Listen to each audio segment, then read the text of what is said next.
Hey, I want to get you to start thinking about your ideal patient.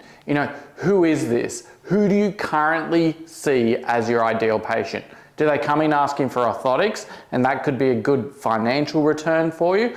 Do you think that the person is flat-footed? What condition do they have? Are they high arch? Do they have heel pain? Do they have neuromas? Is that good? What I think is, yes, this person has been everywhere. They have chronic pain and no one else can relieve them. They have burning pain, and burning pain, as we've talked about previously, is a local nociceptive pain. There may be some peripheral sensitization there, but this patient has difficulty walking. They're ready to try different things, some things that they may not have even heard of, and potentially the practitioner that's been treating them previously hasn't heard of.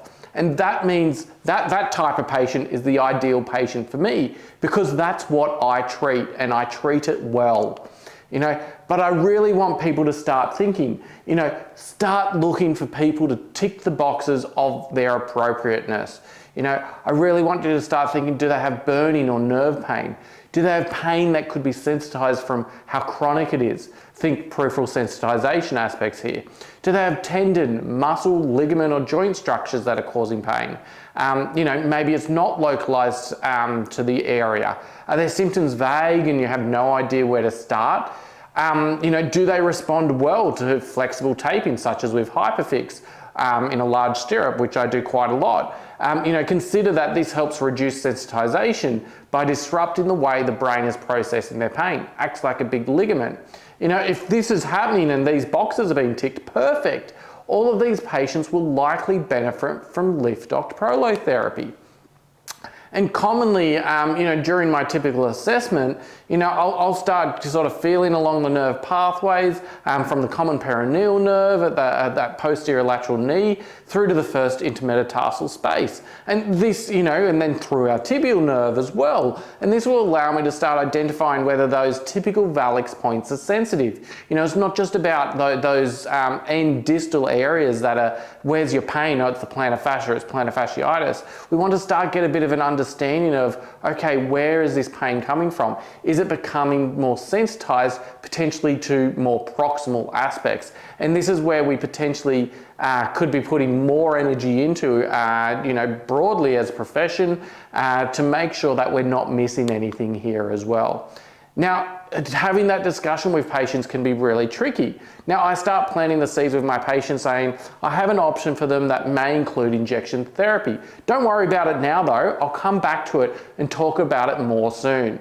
Now, that immediately allows them to give you a gauge as to whether this is a big no because they've jumped back, but also allows them to undertake the very normal response of being nervous about an injection, getting that out of the way, because really you've already started moving on. Okay, you're on to the next part of their assessment, you've asked them the next question, and they've had to start listening, which means that they haven't been able to completely freak out, and as such you've desensitized their innate response to needles and injections in doing so, because they've had a bit of a flare of, oh my gosh, I don't want an injection, but before they've even been able to fully process that thought, you've already moved on. The brain's then said, okay, yep, we're onto something else. That actually wasn't something scary because, we've already left it behind. It's not in our thoughts anymore. Because I've followed up with a question of, how much pain does this cause in you whilst you're asleep? And they've gone, oh, actually, what's going on here? Let's talk more about that.